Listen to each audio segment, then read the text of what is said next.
Bonjour, vous avez derrière moi ma nouvelle voiture, une Nissan Laurel C33 de 92.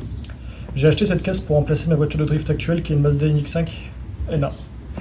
C'est ma première voiture, j'ai fait mes armes là-dessus, j'ai appris le drift et je pense qu'il est temps pour moi de passer à autre chose. J'ai fait le tour du sujet. C'est donc pour cela que je vais préparer cette Laurel pour le drift. Pourquoi une Nissan Laurel? Mon attirance pour cette voiture date de mes années pré-permis, où je passais ma vie sur Assetto Corsa. J'aimais beaucoup jouer sur un fond musical et j'avais une compile que j'aimais beaucoup qui s'appelle Night Car Music. C'est rien de fou, c'est des vidéos de street drift sur de la musique trap. Sur le dernier titre qui commence, on y voit une Nissan Laurel en warning au bord de la route. Alors c'est rien de fou, c'est la Laurel la plus explosée qui existe. Des éléments de carrosserie de toutes les couleurs et un immense sticker Go Hard sur la vitre arrière. Tu compromets direct l'usage de la voiture. Et cette Laurel m'a toujours laissé une forte impression. L'esthétique du drift, d'utiliser une voiture au bout, au dépit de son état esthétique, ça a toujours été ma vision du drift tel que je l'aime. Et ça m'a beaucoup inspiré. Si depuis des années je me trimballe un sticker de Go Hard sur l'arrière de ma MX-5, c'est à cause de cette Laurel. Et l'idée d'un jour en avoir une, mais toujours rester en tête, sans savoir trop quand ni comment. De manière plus générale, la Laurel a toujours été assez discrète sur la drift scene dans le monde. Souvent éclipsée par les châssis JZX dans le cas des berlines. Elle a cependant toujours été présente, que ce soit en loisir ou en compétition. En France, acheter ce genre de voiture est très risqué, de par la rareté des pièces, et le fait qu'en aftermarket il n'y ait pas grand chose, en tout cas en Europe. Mais du coup, qui s'y risquerait? À ce que je sache, actuellement nous sommes 3 propriétaires de Laurel en France. Salut Ced, salut Guillaume. Ce qui est intéressant de savoir, c'est que la C33 est grossièrement une S-châssis en berline. Au niveau suspension, tu peux récupérer les éléments de S13, de Cefiro A31, de R32 en berline. Étant donné que c'est la vente de ma MX-5 qui m'a financé l'achat de cette voiture, j'ai été confronté à un choix. Pour le même budget, soit acheter une motorisation exceptionnelle, mais avec une caisse dans un état déplorable, ou alors acheter un moteur de merde, mais dans un état exceptionnel. Alors du coup, j'ai opté pour la deuxième option. La voiture derrière moi affiche 71 000 km. La peinture est neuve, il y a dessus des jantes SSR Longchamp XR4, et un châssis rutilant posé sur des combinés taille. Combinés qu'on ne gardera pas. J'expliquerai pourquoi plus tard. Et sous le capot, un monstre de puissance.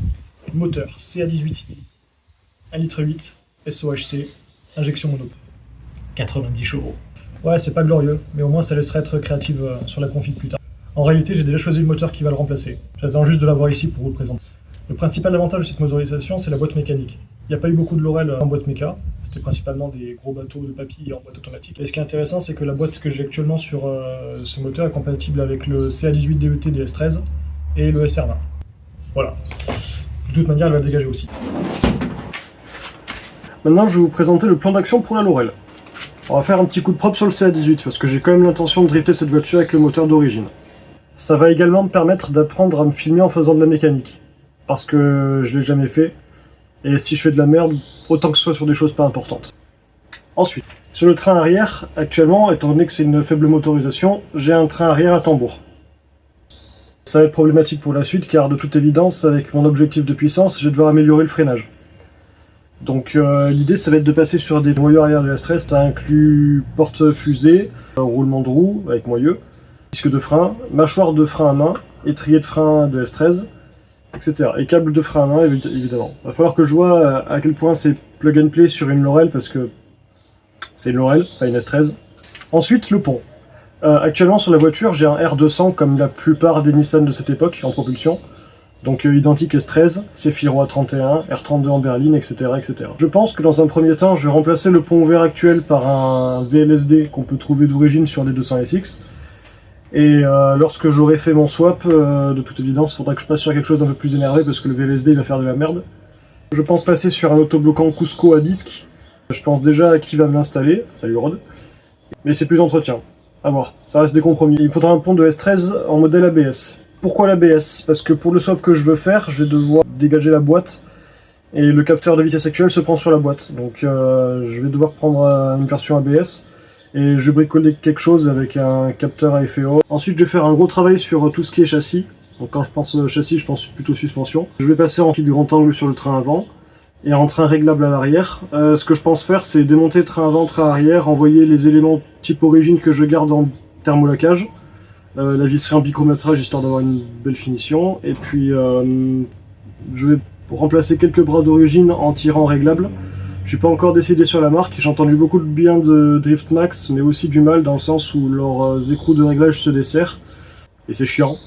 Aussi, il faut savoir que les éléments réglables sont en général en rotulé. Et le problème du rotulé, c'est que tu supprimes la notion de confort dans la voiture. Alors je vais pas faire des road trips avec une caisse de drift, mais un peu de confort, ça fait pas de mal. Donc déjà, tous les éléments type origine que je garde passeront en cylindre bloc polyuréthane. Très important aussi, je vais devoir modifier mon berceau avant. Ce que j'ai entendu sur les S-châssis, c'est qu'il y a un problème au niveau du positionnement de la crémaillère vis-à-vis des supports du berceau, ou lorsqu'on ajoute de l'angle ou qu'on la rabaisse, je sais plus exactement lequel des deux, ça crée un blocage au niveau de la direction.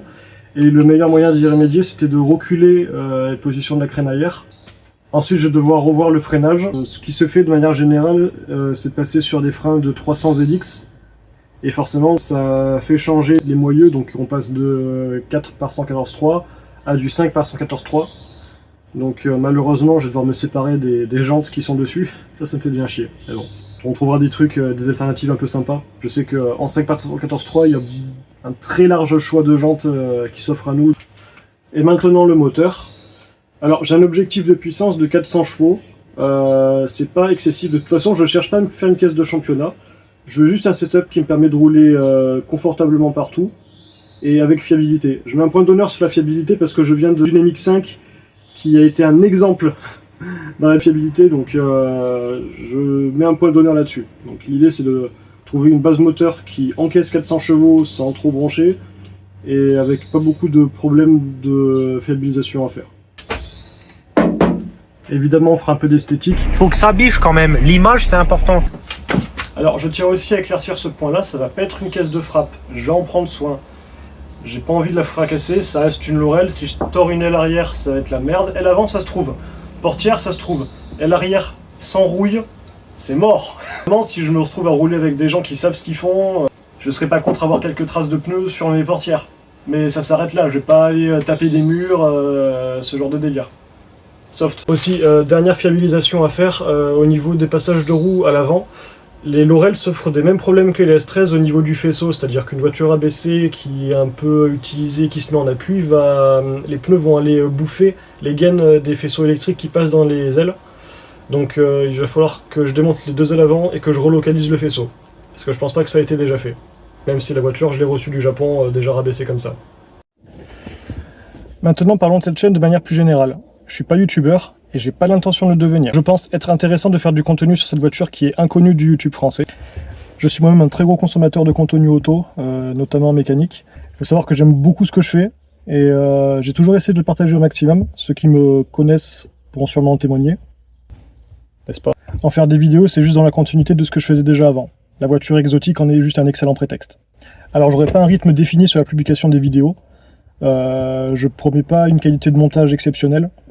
Mais j'espère juste mener à bien ce projet. Et une fois que ce sera terminé, on ira tous en profiter sur circuit et puis ça va être cool. Pour ce qui est de préparer une voiture, ce n'est pas mon premier rodéo. Je l'estime sans prétention que je sais ce que je fais. J'ai déjà mené à bien le projet de la MX5 et de la E34, qui est d'ailleurs bientôt terminé. Il me reste plus qu'à refaire recéler l'intérieur et faire une peinture. Peut-être que je ferai des vidéos sur la BM, selon l'humeur du jour. En tout cas, si vous souhaitez suivre le projet en temps réel, je peux vous inviter à aller sur mon Instagram qui sera en description. Je poste souvent ce que je bricole en story, donc ça peut être intéressant pour vous. Puis si vous venez d'Insta, merci de vous intéresser à ce que je fais. Bref, je vais conclure ici cette première vidéo pour vous planter le décor. J'espère que ça ressemblera à ce que j'avais en tête, et que j'ai réussi à vous hyper autant que ce que je suis depuis des années. Donc voilà. Allez, salut!